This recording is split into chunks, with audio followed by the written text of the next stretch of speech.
Hi everybody, and welcome to the Pen and Paper channel. Another unboxing video, kind of, unpacking, whatever. This is the third one in a row, just standard vlog. I've done a few of these before. I've got two more packages from Book Depository. I've got two more comics, quite possibly. Probably I shouldn't turn this too much around so people don't see my address and all that. And let's get into the first one. I do believe I know what these are. I usually just order up again a bunch, and then they arrive, and I'm utterly surprised at what it is. Oh, this is it. Maybe I should actually show you guys, not just look at it myself. The camera. Oh, what lights? Look at this. Yay! Radioactive Spider-Gwen. This is actually the first volume of the Spider-Gwen comic. It's not actually the first one that came out, kind of. It's the first one that came out. I have it right here because I knew this one was gonna come in at some point. Is just Spider-Gwen number 0. Oh, come on! I really didn't think this through with the light. I tested it. Trust me, guys. I tested it. It looked well, but now it doesn't, and I'm really messing with it. So I've got two, and this is the actual first volume that continues. So the Spider-Man 0 is Spider-Gwen. Remember, it's written right there. Spider-Gwen 0 actually started off at the start of the Spider-Verse event a few years ago, and kind of after that snowballed into a whole other thing and added so many new characters, so many interesting things. Spider-Verse was one of the good Spider-Man stories, at least for me. It was fun. They played with a lot of current, previous, future Spider-Man. Everybody joined up, whole major brawl. They even put and awesome and funny, they added the Japanese version of Spider-Man, with the whole Megazord thing, everything. Like even the Megazord was kind of important at the end. It's an amazing event. There's a lot of Spider-Man events. Like currently, there's too many Spider-Man events. They are doing so much crap. Spider-Man, it's too much. So what I would suggest anybody who wants, I'm a Spider-Man fan, I love him, I follow him more or less, but I can't really follow each issue, it's become a pain. Especially with the tie-ins and all of that, and like 5 Spider people active at the moment, and if you want to follow Spider-Man and all of their antics, you gotta kind of follow all of them, even if you don't want to. So I'm gonna be sticking with Spider-Gwen, or later known as Spider-Woman, as Ghost Spider. What was her other aliases? I don't think they're gonna be. They're here. I forgot to.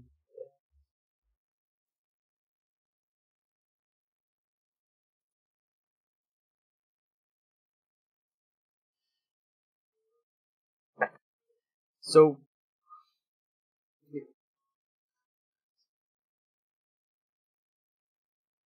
I don't know how many aliases again they used up for her, because you can't be Spider-Woman in 616 when she's running around, because there is a Spider-Woman, it's completely different. But as a character and as a story, as an Elseworld story, and yeah, this is too shiny, but I think you can see. It's an interesting take. There have been a bunch of Spider-Man takes in Elseworld stories, like whether it was Future, whether it was manga. The manga where Spider-Man was kind of funny and weird. Whether it was just, I don't know, Neuer Spider-Man was cool. But adding Gwen into the mix and making her like a Spider-Person was really interesting. They do play a lot with her supporting cast and her whole universe, because most of her stories are in her universe. They've only added her to the 616 recently, I think.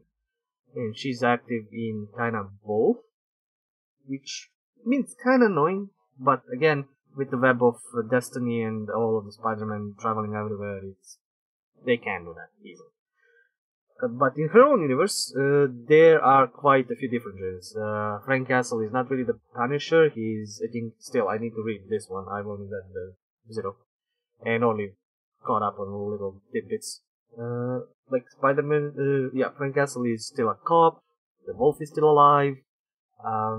Peter Parker became something else, then died. Because, I mean, you can't have Gwen and Parker in the same universe, apparently. One of them needs to die or get resurrected or whatever.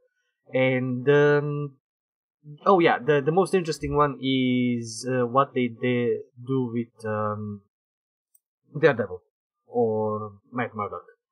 That, I think, is one of the most interesting twists. In case you want to, in case you are a fan of Daredevil, you can see what's happening there.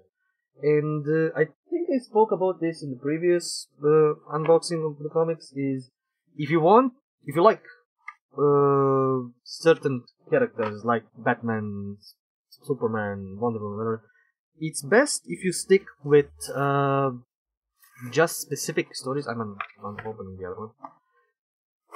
Not the whole run, because the whole run can be annoying at some point, and some writer can go and just ruin the character for you, or give it stupid adventures. What has happened with Spider-Gwen? I think she's still on. Let me again go back for a second. It's Ghost Spider Volume 1, Spider-Gwen, and she had Spider-Gwen 6 volumes. So it's not much. There's not too much of this. About 700 something Spider-Man issues that you need to read through, and all of the tie-ins and stuff like that. So with this, you can hop in still fresh and read. Oh, okay. This second one is a bit of a spread. I was expecting something else. It is Fables. Oh, okay. The light is just okay. Now it is. Fables. So there's something to say. No, it is just stuck. Fables, if you haven't played the game of The Wolf Among Us, is from the same universe. Same characters, same kind of world. And to be honest, I kind of fell in love with it with the game.